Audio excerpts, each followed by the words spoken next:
I would like to show you some real-life examples how language and pay are connected. The next examples demonstrate real-life stories. Zara, 35, arrived in Australia as a qualified medical practitioner on a student visa. She had a clear vision to find a job as a healthcare professional. Her language knowledge was basic, pre-intermediate. 3 years passed and she was still working as a cleaner to make a living. This is not how she planned. She was progressing with the language extremely slowly. Day by day, she felt worse and worse, and finally, she moved back to her country of origin. What could she have done differently? The plan was good at the beginning. She found a job to make a living, and she was studying English. However, she did not create a plan how much time she wanted to give herself to get to the next level. And she did not measure her progress either. She kept working and soon she lost her motivation because she did not feel she was progressing at all. She thought that just by living in an English-speaking environment, she would pick up the language naturally. This is so not true. If you think that birds fly into your mouth ready roasted, then you are totally wrong. You will not learn the language by asking for 100 grams of salami in the shops or if you purchase concert tickets online. It is possible that after 5 to 10 years, you will only slightly understand more than when you arrived if you do not constantly practice. Is it possible to learn from everyday conversations only? Not really. You may grasp 50% of the dialogue, but you miss the other 50% if you do not note it down and do not practice. Back to our example, let's think it through what she could have achieved. First, she could have checked at the beginning what level of English was required to advance at work. She could have reached a good intermediate level after 1 year of hard learning, and after 2 years, she could have started working in healthcare in support functions, for example, as an administrator. She could have strengthened her knowledge further, both language and professional. Additionally, she would have stayed close to her original profession. This could have helped her with motivation significantly. Secondly, after 3-4 years, she would have been on a level that had been enough to prepare for taking exams and receive her Australian qualification. With Australian certificates in hand, it is easier to find a sponsor or submit the application for permanent visa because she meets the government criteria. After that, she could have stayed in Australia for long-term or forever. This is true for other professions as well.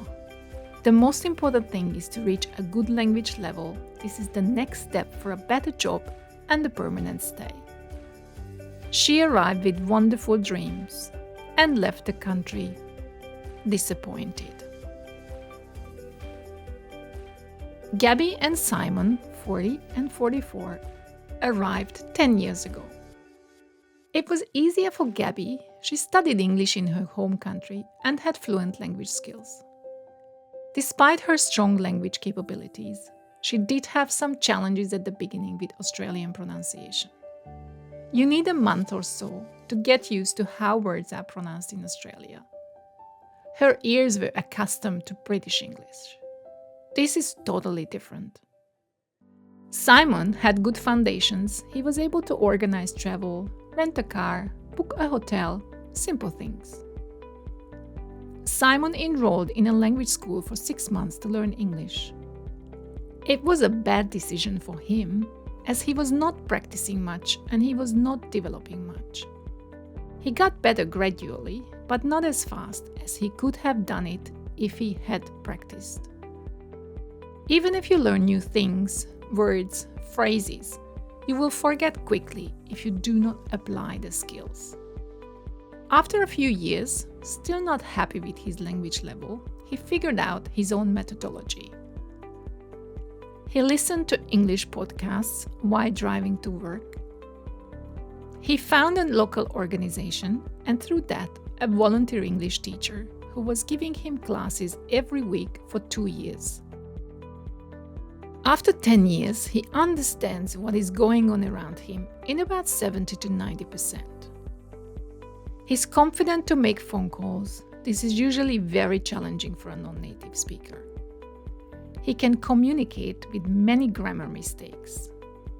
He can be independent, but he could have reached this level after 2 to 3 years if he had practiced, had read books, had invested more energy in learning. Most important is to speak, speak, and speak, even with incorrect pronunciation or bad grammar.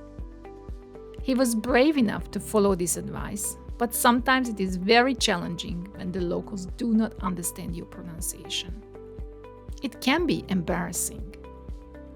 If we do not invest time and effort to learn the correct pronunciation and intonation from the beginning, it will be burnt into our mind and it is very difficult to correct it later.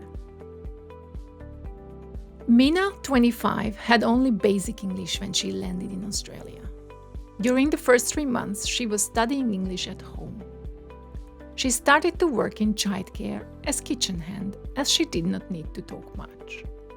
Soon after, she enrolled in a childcare course. At the beginning, it was super hard for her due to the lack of English knowledge. But because she was studying a subject she really liked, she invested huge amount of energy in not only learning the course content, but understanding the words and grammar. Her English had developed very fast, and after 4 months, she was helping out with children. After 1 year, she was offered a job as childcare worker. She received her diploma in early childhood education and care after 3 years. She's a valuable member of the team, and her hourly compensation has increased by 50%. You can see some other examples from our friends, how the language skills evolved, what they earn, and whether they could find a job in their profession. Couples English knowledge. It is typical that those who arrive as couples, one of them speaks English better than the other. It is a common mistake that the one whose English is worse relies on the other person to arrange everything related to everyday life. This does not help at all, as too much reliance on the better speaking person in the family prevents the other person to invest efforts in learning from the beginning. It is important that we are aware of this. Kids English. Usually kids aged 3 to 7 will speak perfect English after 6 to 12 months, without accent and correct grammar. They learn very fast.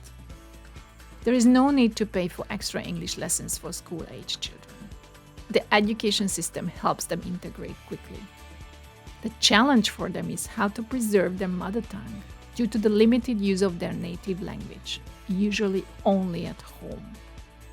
I know families where all kids born overseas communicate with each other in English and not using their mother tongue, only with their parents,